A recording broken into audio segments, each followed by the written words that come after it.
నేను ఒక ప్రశ్నతో మొదలు పెడతాను ఈ రోజున.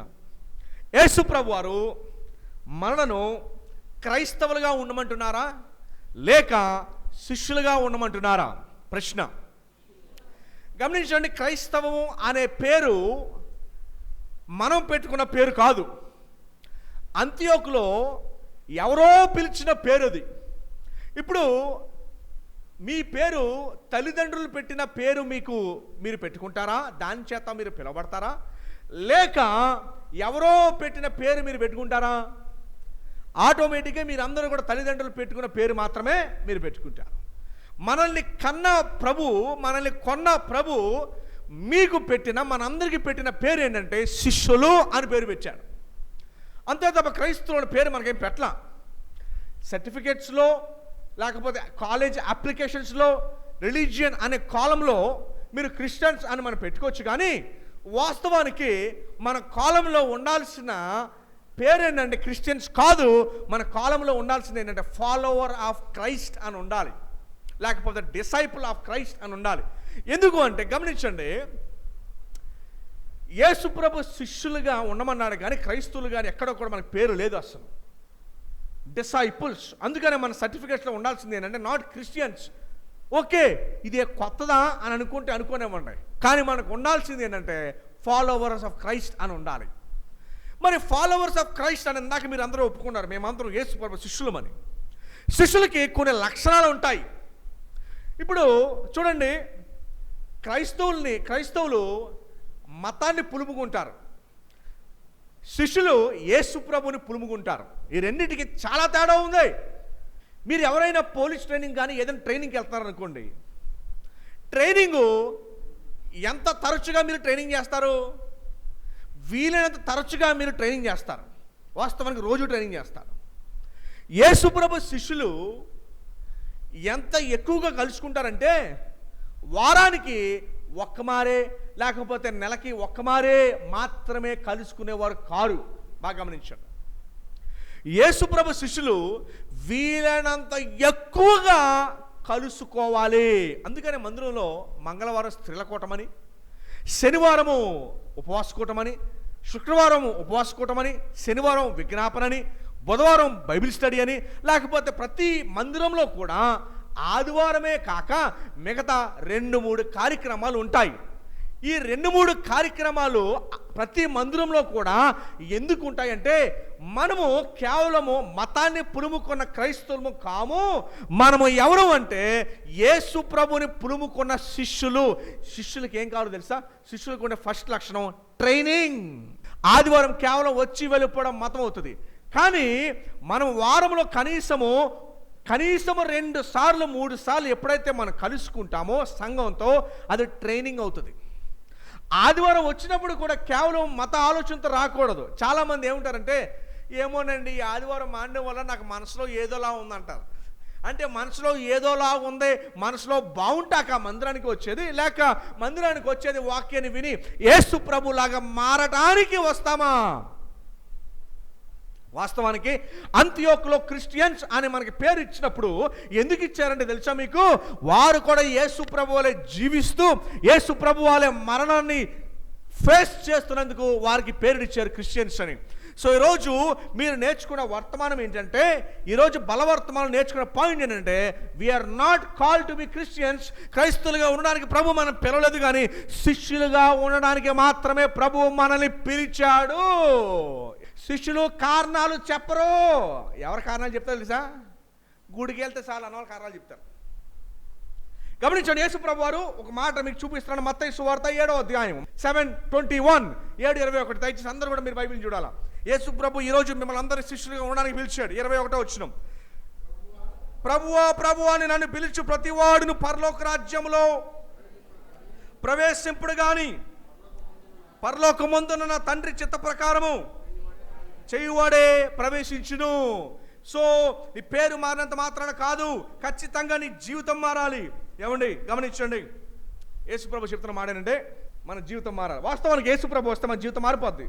మారలేదని ఇంకా ప్రభు మనలోకి రాలా, అది గమనించుకోవాలి.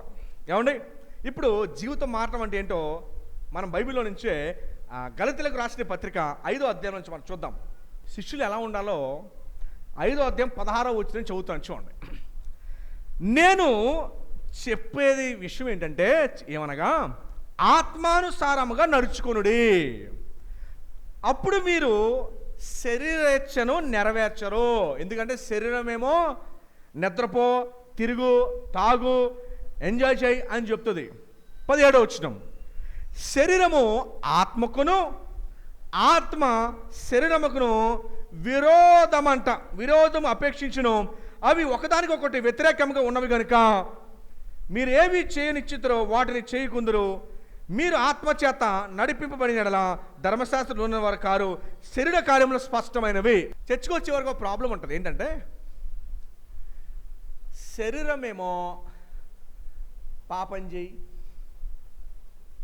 చక్క సినిమా చూడు, ఎంజాయ్ చేయి, ఫ్రెండ్స్తో తిరుగు, ఎలా పడితే అలా మాట్లాడు అని చెప్తుంది. ఏంటది? చర్చకొచ్చే వాళ్ళకి లోపల ఇంకోటి ఉంటుంది, దేవుని హృదయం. ఏంటది? ఆ హృదయం ఏం చెప్పుద్ది అంటే, దేవుని హృదయం, దేవుని ఆత్మ, ఏయ్ నువ్వు అలా ఉండద్దు, నువ్వు అలా చేయకు, అది తప్పు కదా అని చెప్తున్నప్పుడు మనం ఎవరికి కనపడకుండా, ఎవరికి తెలియకుండా, ఎవరు చూడకుండా వాటిని మనం జాగ్రత్తగా చేస్తాం. ఎందుకు ఎవరికి కనపడకుండా తెలియకుండా జాగ్రత్తగా చేస్తాము అంటే అది తప్పు కాబట్టి. ఏంటమ్మది? అది తప్పు కాబట్టి ఎవరికి తెలియకుండా.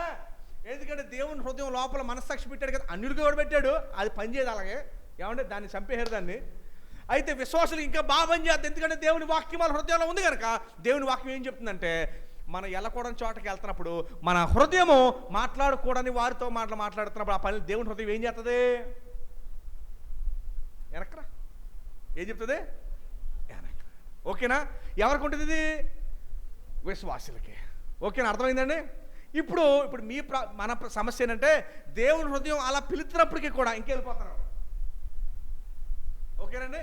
దేవుని వాక్యం పిలుస్తున్నప్పటికీ కూడా అలా వెళ్ళిపోతుంటే, ఇప్పుడు కింద వచనాలు మనం చూద్దాం. చూడండి, 19వ వచనం. అవి ఏటో లిస్ట్ ఇచ్చారు ఇక్కడ. శరీర కార్యములు స్పష్టమైనవి. ఏంటండి అవి? ఏమనగా జారత్వము. ఏంటండి? జారత్వం ఉండకూడదు. జారత్వం అంటే అర్థం ఏంటంటే, పెళ్ళికి ముందు కానీ పెళ్ళికి తర్వాత కానీ దేవుడు నీకు ఇచ్చిన భార్యతో మాత్రమే నీ సంతోషం, నీ ఆనందం, నీ సహవాసం ఉండాలి. భార్య మినహా నీ జీవితంలో వివాహానికి ముందైతే ఎదురు చూడాలి. వివాహానికి ముందు ఏం చేయాలి? ఏమో వినపడుతుందా? వివాహానికి ముందు ఏం చేయాలి? ఎదురు చూడాలి. వివాహం తర్వాత దేవుడు, ఎందుకంటే బైబిల్ చెప్తున్న పాను పంట అది నిష్కపటంగా ఉండాలంట. అది స్త్రీలకైనా పురుషులకైనా సహోదరులకైనా నీ జీవితంలో ఒకే వ్యక్తి ఉండాలి. వివాహానికి ముందైతే నువ్వు వెయిట్ చేయి. ఏం చేయి? దేవుడు నీకు సరైన వ్యక్తి చూపించే వరకు వెయిట్ చేయి. ఆ వ్యక్తి దేవుడు ఇచ్చేసిన తర్వాత ఇంకా మరలా పక్క చూపులు ఎన్నడూ కూడా చూడకూడదు. ఏమో అర్థమవుతుందా మీకు? ఎందుకు చెప్తాను ఈ విషయాలు? ప్రస్తుత సమాజం 21వ శతాబ్దం చాలా డేంజరస్. ఎందుకంటే నువ్వు కరెక్ట్గా ఉన్నా నిన్ను పిలుస్తూ ఉంటారు. అయితే బైబిల్ చెప్పే మాట ఏంటంటే, నువ్వు ఎన్నడూ కూడా, మీకు ఒక మాట చెప్పనా? ఒకసారి చూడండి, ఈ వచనం చదవండి ఒకసారి. 21వ వచనం చూడండి ఒకసారి. ఏమని చెప్తున్నాడు పౌలు గారు? భేదములు, విమతములు, అసూయలు, మత్తతులు, అల్లరితో కూడిన ఆటపాటలు మొదలైనవి, వీటిని గురించి నేను మునుపు మీకు చెప్పిన ప్రకారము బట్టి వాటిని చేయువారు దేవుని రాజ్యమును స్వతంత్రించుకోరని మీతో స్పష్టముగా క్లారిటీగా చెబుతున్నాను. అందుకనే జాన్ పైపర్ అనే భక్తుడు పుస్తకాన్ని రాశాడు, నువ్వు పాపాన్ని చంపు లేక అది నుంచి చంపేస్తుంది. Okay, wage war on sin అనే పుస్తకం రాశాడు ఆయన. సో అంచేత మొదటిది 19 వచ్చిన ఏం చూసామంటే, జారత్వం ఉండకూడదు.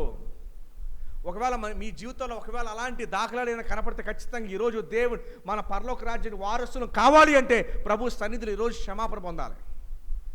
ప్రభు సన్నిధి క్షమాపణ పొందే, దేవా నీ వాక్యానుసారంగా నేను జీవించలేదు, నన్ను మన్నించు. ఖచ్చితంగా ఈరోజు ప్రభు సన్నిధి మనకు క్షమాపణ పొందుదాం. మొదటిది జారత్వము. రెండవది అపవిత్రత. రెండవది ఏంటండి?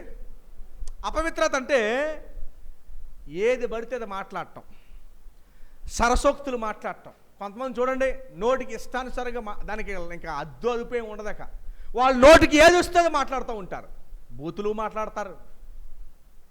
దేవుని సన్నిధిలో ఉన్న మీరు, మనం ఎవ్వరం కూడా మీ ఇంట్లో, బయట, స్నేహితుల దగ్గర, ఇంకెక్కడ కూడా భక్తి మందిరంలో కాదు, భక్తి లోకంలో.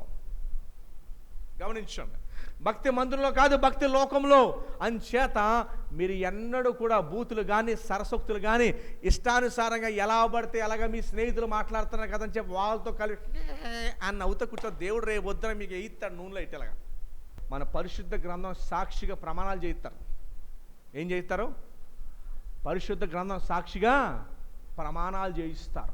చాలామంది పెళ్లి హడావుడిలో ఉండిపోయి అక్కడ ఏం ప్రమాణం చేస్తున్నామో కూడా పెళ్లి హడావుడిలో టెన్షన్లో ఏం మర్చిపోతారు, గుర్తుండదు వాళ్ళకి.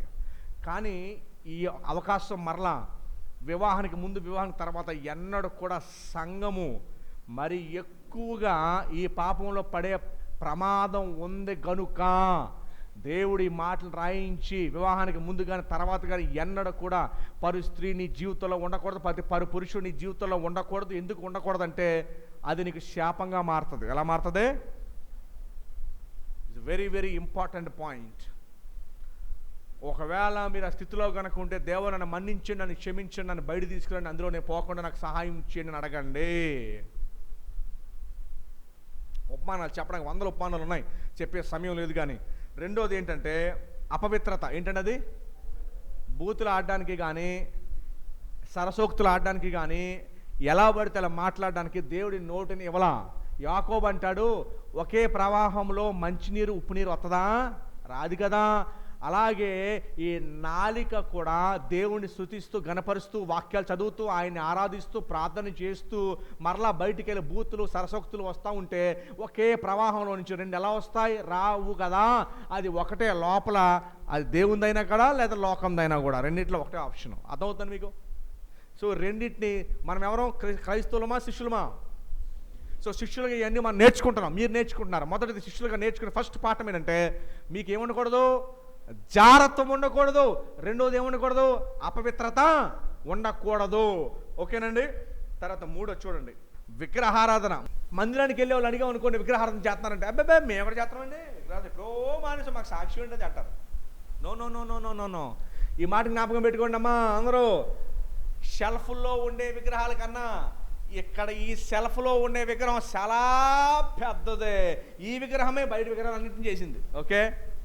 సో దేవుని కంటే, దేవుని స్థానాన్ని నువ్వు ఎవరికైనా ఇచ్చినా, అది లోకానికి, నీ ఉద్యోగానికి, వ్యాపారం, డబ్బుకి, బండికి, దేనికైనా సరే నువ్వు ఇచ్చినా కూడా దేవుని కంటే దేన్ని ఎక్కువ ముందు పెట్టినా నువ్వు దేవుని రాజ్యం అర్హుడు కావు. అదే నీ విగ్రహం. చైనా వాళ్ళు, కమ్యూనిస్ట్ వాళ్ళు ఏ బొమ్మలు ఉండవు, విగ్రహారం చేయటం చేస్తున్నారు, వాళ్ళని వాళ్ళు విగ్రహంగా పెట్టుకున్నారు. సో అంచేత అతి పెద్ద విగ్రహం ఎవరో తెలుసా? సో పెద్ద శత్రువు ఎవరో? అందుకని ఇర్మియాతో దేవుడు రాయించాడు, హృదయము ఘోరమైన వ్యాధి కలిగి మోసకరమైంది. దీన్ని గ్రహించింది ఎవడా బాబు? ఎవరికి అర్థమైంది అసలు? ఇది ఎవరికి అర్థమైంది?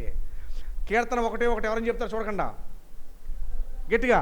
దుష్టుల ఆలోచన చెప్పునా? నేను మీకు మొదటి కీర్తన వివరించాను, గుర్తుందో లేదో. దుష్టుల ఆలోచన చెప్పు నడవక అంటే ఆ దుష్టుడు ఆ ఇంట్లో ఉన్నాడు, ఎదురింటోడు, వెనకాల ఇంటోడు, నీ ఫ్రెండో, నీ స్నేహితుడు, నీ శత్రువు. నో నో నో దుష్టుడు ఆలోచన చెప్పు నడవక అంటే బైబిల్ చెప్తుంది నీ ఆలోచన చెప్పు నడక, దేవుని వాక్యానుసారం నడువు. అది అర్థం. దుష్టుడు ఎక్కడ లేడు? ఎక్కడున్నాడు? మనలో అంటారు మా అబ్బాయి చాలా మంచి చూడండి ఫ్రెండ్సే.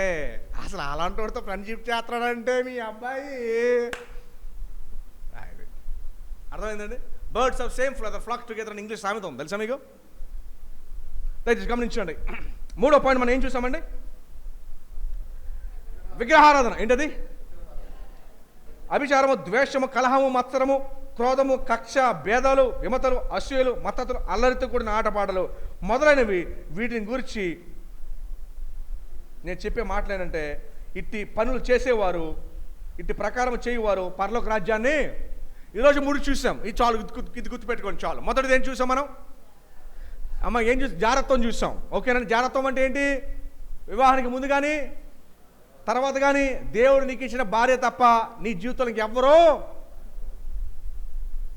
First point. ఓకేనండి. 2వ పాయింట్ ఏం చూసాము? అపవిత్రత అంటే ఏంటి?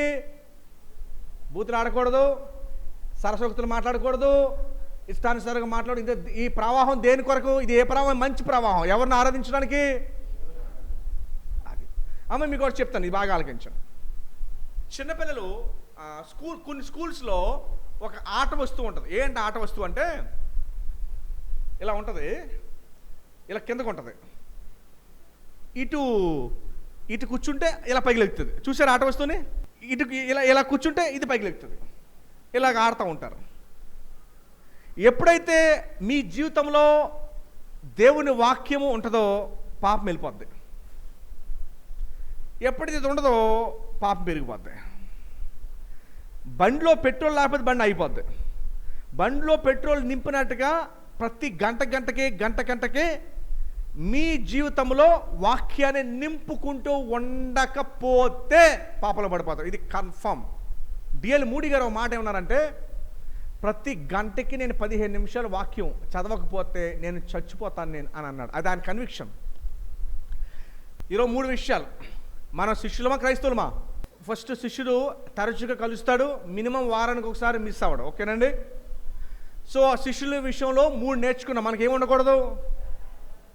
జాగ్రత్త ఉండకూడదు. రెండవది అపవిత్రత. మూడవది అర్థమైందా? జాగ్రత్త అంటే వివాహానికి తర్వాత ముందు కానీ దేవునికి ఇచ్చిన వ్యక్తితోనే. 2 అపవిత్రత అంటే నీ నోరు దేవుని కొరకే ఎలా పడితే ఇలా కాదు. ఓకేనండి? మూడవది విగ్రహారాధన. దేవుడే నీకు ప్రధానం. ఓకేనండి? ఆ 3 విషయాలు ఈరోజు మనం ఆలకించాము.